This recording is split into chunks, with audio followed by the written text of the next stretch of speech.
অনেকদিন হলো আমি কোনো রাস্তাঘাট মনে করতে পারছি না। প্রায় সারাদিনই নিজের কাছে থাকি, নিজের দিকে তাকাই না। অদ্ভুত কিছু ভাবনার জন্য আমি এমন করি। সূর্য দেখলে আমার এমন অদ্ভুত ভাবনা হয়। আমার মনে হয় আমি ধীরে ধীরে পাগল হয়ে যাচ্ছি। মনে হয় আমার তো আসলে কোনো রাস্তাঘাট নাই, থাকবেও না। ভাবনার কি আছে? এদিকে আমার ডাক্তারের নিষেধাজ্ঞা, রাস্তাঘাট মনে পড়ার আগ পর্যন্ত পথিক হওয়া যাবে না। তাকে বললাম, মনে পড়ার পরই আমি পথিক হব, আপনি চিন্তা করবেন না। আপনি ভালো মানুষ, মনে করাটা আমার জন্য খুবই দরকার।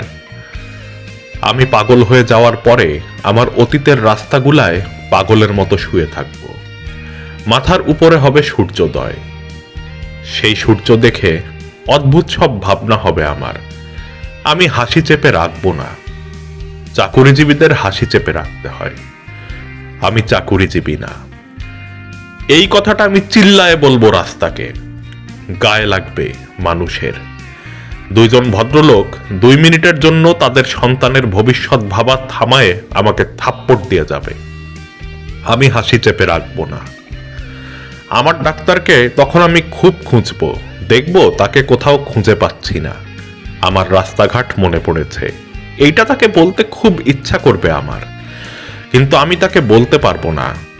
তার কাছে যাওয়ার রাস্তাটা আমি ভুলেই যাব। এইভাবে অনেকদিন যাওয়ার পরে একদিন আমি দেখব আমি আসলে কোনো রাস্তাঘাট মনে করতে পারছি না। আমার মনে হবে আমার ডাক্তার, উনি খুব ভালো মানুষ। মনে হবে আমার অতীতের রাস্তাগুলা মনে করা খুব দরকার।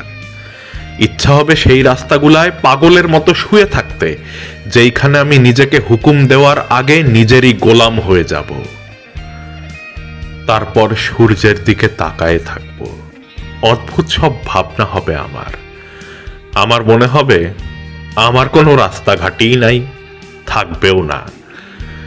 মনে হবে আমি আসলে ধীরে ধীরে পাগল হয়ে যাচ্ছি।